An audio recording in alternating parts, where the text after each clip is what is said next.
نحمده ونصلي على رسوله الكريم أما بعد فأعوذ بالله من الشيطان الرجيم بسم الله الرحمن الرحيم ومن آياته أن خلق لكم من أنفسكم أزواجا لتسكنوا إليها وجعل بينكم مودة ورحمة إن في ذلك لآيات لقوم يتفكرون أو كما قال الله تبارك وتعالى. معزز خواتین اسلام، پردہ نشیں بیٹھی ہوئی میری ماؤں اور بہنوں، قرآن کریم کی جو آیت کریمہ آپ کے سامنے تلاوت کی ہے، اس میں اللہ تعالیٰ نے فرمایا کہ اس کی نشانیوں میں سے ایک نشانی یہ ہے کہ اس نے تمہارے لیے تم ہی میں سے جوڑے پیدا کیے تاکہ تم ان سے سکون حاصل کرو، اور اس نے تمہارے درمیان محبت اور رحمت پیدا کر دی۔ بلا شبہ اس میں غور و فکر کرنے والوں کے لیے نشانیاں ہیں۔ میری بہنوں، یہ ہیں وہ اساسات جو اسلامی معاشرے میں عورت کی حیثیت متعین کرتے ہیں۔ ان اساسات کے بغیر اسلامی معاشرے کا تصور بھی نہیں کیا جا سکتا۔ گزشتہ ہفتے ازدواجی زندگی سے متعلق اور گھریلو زندگی سے متعلق کچھ باتیں آپ کے گوش گزار کی گئی تھی، کچھ باتیں آپ کے سامنے بیان کی گئی تھی۔ ہم نے آپ سے وعدہ کیا تھا کہ آئندہ ہفتے گھر کو جنت نما بنانے والی 8 باتیں وہ آپ کے سامنے پیش کی جائیں گی۔ معزز خواتین اسلام، دیکھیے، شادی انسان کی زندگی کو ایک نیا موڑ دیتی ہے۔ ہم لوگ ایک اسلامی معاشرے میں رہتے ہیں اور ہمارے دین نے ہمیں زندگی گزارنے کا مکمل لائحہ عمل دیا ہے۔ شادی کے بعد لڑکا اور لڑکی دونوں کی زندگی میں بہت ساری تبدیلیاں آتی ہیں، مگر بدقسمتی سے ان تبدیلیوں کے بارے میں پہلے سے کچھ بتایا نہیں جاتا۔ جب انہیں یہ سب حالات پیش آتے ہیں تو وہ گھبرا جاتے ہیں اور بہت سی غلطیاں کر بیٹھتے ہیں۔ کچھ باتیں اسی سے متعلق آپ کے سامنے پیش کی جاتی ہیں جن سے ایک لڑکی اپنی زندگی کو کچھ حد تک آسان بنا سکتی ہے۔ دیکھیے، پہلی بات، پہلے 5 سال شوہر کے نام، یعنی شادی کے بعد لڑکی کا سب سے پہلا رابطہ اس کے شوہر سے ہوتا ہے۔ شروع کا 1 مہینہ تو بہت ہنسی اور خوشی کے ساتھ گزر جاتا ہے اور ہمیں یہ محسوس ہوتا ہے کہ زندگی اتنی خوبصورت اور آسان ہے، مگر یہ سچ نہیں۔ جو وقت گزرتا جاتا ہے ہمیں حالات سے سمجھوتا کرنا پڑتا ہے، مگر لڑکیوں کو یہ بات یاد رکھنا چاہیے کہ یہ وقت شوہر کی بات ماننے کا ہے، نہ کہ اپنی بات منوانے کا۔ آپ کو شوہر جو بھی کہے اس پر مکمل اعتماد کا مظاہرہ کیجئے۔ اگر میاں بیوی چاہیں تو وہ ایک دوسرے کے بہترین دوست بن سکتے ہیں، بس تھوڑی سی محنت کی ضرورت ہے۔ یعنی شوہر کی اطاعت و فرما برداری کی جائے، ہر جائز کام میں اس کی اطاعت کی جائے، اس کی بات مانی جائے۔ یہ پہلا کام ہے جو عورت کو کرنا ہے۔ دوسرا کام، شوہر کی گھر واپسی پر استقبال کریں۔ یہ بات تو شرعی اعتبار سے بھی ثابت ہے کہ جب شوہر تھکا ہارا گھر واپس آتا ہے تو اسے ایک مکمل گھر کی امنگ ہوتی ہے جہاں ہر چیز سلیقے سے رکھی گئی ہو، ایک صاف ستھری خوشبو سے آراستہ بیوی اس کا استقبال کرے تاکہ وہ اپنے سارے دن کی تھکن کو بھلا دے۔ گھر میں داخل ہوتے ہی شوہر کو اپنی پریشانیاں بتانا شروع نہ کریں، بلکہ پہلے اس سے معلوم کر لیں کہ اس کا دن کیسا گزرا۔ اگر وہ سارا دن کافی پریشان اور الجھا رہا تو صبر سے کام لیں۔ شادی شدہ زندگی میں سب سے زیادہ یہ اہم ہے کہ آپ بات کو کس موقع اور محل پر بیان کرتی ہیں۔ شوہر کا خوشی کا موڈ ہے، آپ نے پریشانیاں بیان کرنا شروع کی۔ شوہر آپ کے ساتھ تفریح کے موڈ میں ہے، مذاق کرنا چاہتا ہے، آپ نے منہ بنانا شروع کر دیا، آپ نے غصہ کرنا شروع کر دیا، تو اس سے حالات بجائے سنورنے کے مزید پیچیدہ ہوتے چلے جاتے ہیں۔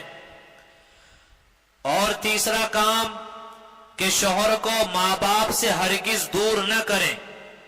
70% عورتیں سب سے پہلے یہی غلطی کرتی ہیں کہ شوہر کو اس کے ماں باپ سے بدظن کرنا شروع کر دیتی ہیں۔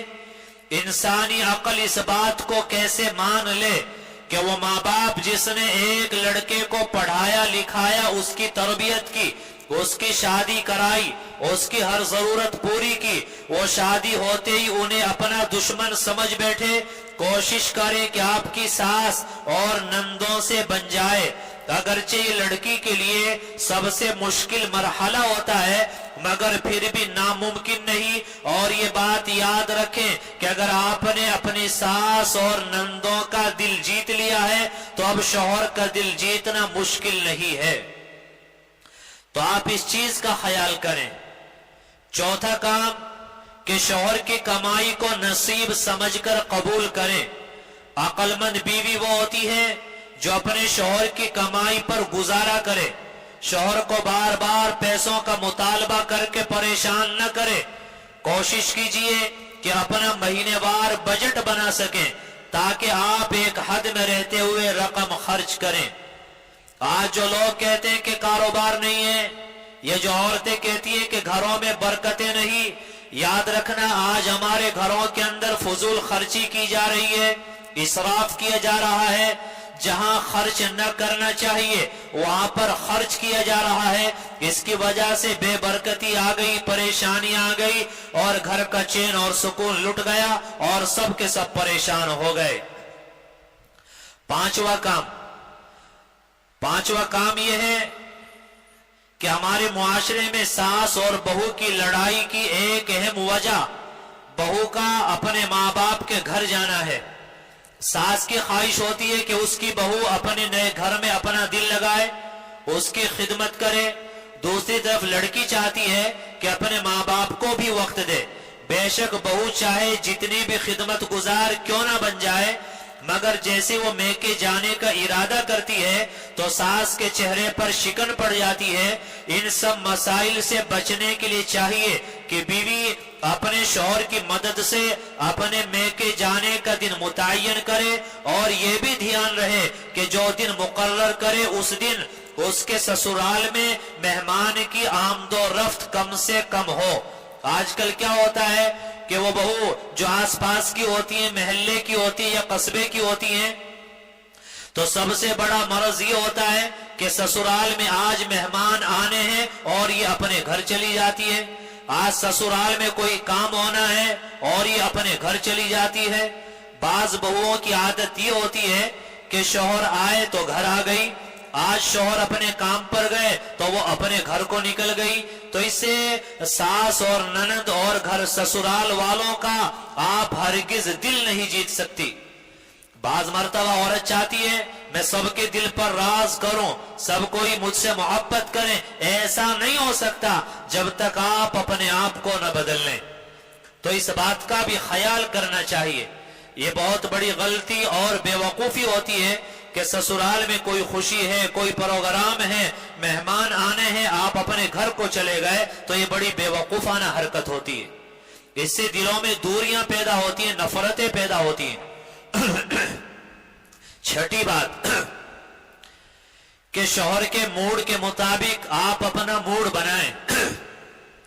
شادی کے شروع میں میاں بیوی ایک دوسرے کو نہیں سمجھ پاتے، مگر جو جو وقت گزرتا جاتا ہے ایک دوسرے کو سمجھنے کا موقع ملتا ہے، اور ایک انسان ایک دوسرے کے موڈ، مزاج، عادات اور اخلاق کو سمجھ جاتا ہے۔ اگر شوہر غصے میں ہو تو بیوی کو چاہیے خاموشی اختیار کرے، کیونکہ آدمی کا غصہ آگ کی طرح ہوتا ہے، عورت کی تیزی جلتی پر تیل کا کام کرتی ہے۔ اس لیے جب شوہر کسی بھی وجہ سے غصے میں ہو، بیوی کو چاہیے تحمل اور اطمینان سے کام لے۔ ساتواں کام کہ دوسروں سے اپنا موازنہ ہرگز نہ کرے۔ عورت کی فطرت میں بنیادی طور پر حسد سب سے بڑھ کر اور سب سے زیادہ مادہ پرستی پائی جاتی ہے، مگر یہاں ہمیں یہ خیال کرنا چاہیے کہ ہر انسان کا اپنا نصیب ہوتا ہے۔ کتنے ہیں نعمت میں اپنے سے کمتر کو دیکھو، اور مصیبت میں اپنے سے زیادہ والے کو دیکھو تو شکر گزار بن جاؤ گے۔ کبھی بھی شوہر سے یہ مت کہیں کہ میری بہن یا فلاں پڑوسن تو بڑی گاڑی، بڑا گھر ہے ان کے پاس، پہننے کو اچھے سے اچھے کپڑے ہیں اور زیورات ہیں، اور ان کا شوہر ایسے محبت کرتا ہے، ان کا شوہر ایسے کپڑے لا کے دیتا ہے، ان کا شوہر ایسے زیور بنا کے دیتا ہے۔ ایسی باتیں ہرگز نہ کریں۔ جو کچھ اللہ نے آپ کو عطا کیا ہے اس پر شکر ادا کرنا سیکھیے اور قناعت پسندی اختیار کیجیے۔ 8ویں بات مختصر کر رہا ہوں، اپنے مسائل، اپنی پریشانیاں میکے میں بیان نہ کریں۔ اکثر اوقات لڑکیوں سے یہ بہت بڑی بھول ہو جاتی ہے کہ وہ اپنے سسرال کی باتیں اپنے میکے میں ہر کسی کو بتانے بیٹھ جاتی ہیں۔ اگر لڑکی کو اپنے سسرال میں کچھ مسائل کا سامنا ہے تو اسے چاہیے کہ وہ اپنی والدہ کو اعتماد میں لے، یا پھر جو اپنے والد یا اپنے بڑے بھائی کو اعتماد میں لے، کیونکہ وہ ان حالات سے گزر چکے ہیں، ان کو تجربہ ہے، وہ اس کی بہتر رہنمائی کر سکتے ہیں۔ کوشش کرنا چاہیے کہ سسرال اور میکے دونوں کے مسائل کو الگ رکھا جائے، تب ہی زندگی انسان کی کامیاب بن سکتی ہے۔ ہم نے تو جو تجربہ کیا ہے اور جو حالات ہمارے سامنے آتے ہیں اور جو لوگ اپنی پریشانیاں آ کر ہمیں بتاتے ہیں، ہم نے تو یہ سیکھا اور یہ دیکھا ہے کہ اکثر چھوٹی بہن کی زندگی برباد کرنے میں بڑی بہنوں کا بڑا ہاتھ ہوتا ہے۔ لڑکی کی شادی ہو گئی، اب کوئی پریشانی آئی دیورانی جیٹھانی کی طرف سے یا ننند یا ساس کی طرف سے یا شوہر کی طرف سے، اب وہ لڑکی وہ بات اپنی بڑی بہن کو بتاتی ہے۔ اب بڑی بہن اس کو غلط گائیڈ کرتی ہے، غلط مشورے دیتی ہے۔ وہ کہتی ہے اپنی جیٹھانی سے یہ کہنا، دیورانی سے یہ کہنا، ساس کو یہ بول دینا، اپنے شوہر سے یہ کہہ دینا، اور جب تو گھر آئے تو جب تک تیرا گھر الگ نہ ہو جائے تب تک سسرال نہ جانا۔ شوہر کے خلاف بھڑکاتی ہے، نند اور ساس کے خلاف بھڑکاتی ہے، اور اس کا خمیازہ اسی لڑکی کو بھگتنا پڑتا ہے۔ یاد رکھنا، آپس میں لڑائی اختلاف ہو گیا، پھر صلح صفائی ہو گئی، تو آپ کے سسرال والے آپ کو لے کر بھی چلے گئے، تو یاد رکھنا جو آپ نے زخم دیا ہے، جو آپ نے ان کو ذلیل اور رسوا کیا ہے، یہ زخم جلدی سے بھرنے والا نہیں ہوتا۔ بعض لڑکیاں میکے میں آ کر اپنے شوہر کی برائی کرتی ہیں، پھر شوہر جب ان کے گھر جاتا ہے تو اس کے بھائی یا ماں اس کے شوہر کو یعنی اپنے داماد کو اپنے گھر میں بٹھا کر ذلیل کرتے ہیں، ڈانٹ ڈپٹ کرتے ہیں، جلدی سے لڑکی کو بھیجنے کے لیے تیار نہیں ہوتے۔ اس کا خمیازہ بھی لڑکی کو بھگتنا پڑتا ہے۔ وہ لڑکا ٹھیک ہے لڑکی کو لے کر چلا جائے گا، لیکن اپنے دل میں اس کو جگہ نہیں دے گا، اب دل میں محبت کی جگہ نفرت آ چکی ہے۔ تو اگر اپنے گھروں کو خوشگوار بنانا چاہتے ہیں، زندگی اچھی بنانا چاہتے ہیں، اپنے گھروں کو جنت نما بنانا چاہتے ہیں، تو آج یہ 8 باتیں مختصراً آپ کے سامنے بیان کی گئی ہیں، آپ ان پر عمل کریں، آپ خود بھی سمجھیں، اپنی بیٹیوں کو یہ باتیں آپ سکھائیں اور بتائیں۔ آج کل باقاعدہ ماؤں کا یہ مشن بن گیا کہ بیٹی کی شادی ہو گئی، اب بیٹی فون پر اپنی ماں سے بات کر رہی ہے، تو آج کل کی ماں آدھا گھنٹہ اپنی بیٹی سے بات کر رہی ہے۔ اب آپ بتلائیے اس آدھے گھنٹے میں کیا ہوگا کہ ماں ادھر کی برائی اس کے سامنے کرے گی، اپنی بہوؤں کی خامیاں اس کو بتائے گی، ادھر سے لڑکی اپنی ننند، اپنی ساس، دیورانی، جیٹھانی اپنے شوہر کی باتیں اپنی ماں کو بتائیں گی، ادھر وہ پریشان، اور بیٹی کی سن کر ماں پریشان، ماں کی سن کر بیٹی پریشان، اور دونوں ہی پریشانی کا عالم میں زندگی گزارتے ہیں۔ تو ان باتوں کا ہمیں خیال کرنا چاہیے۔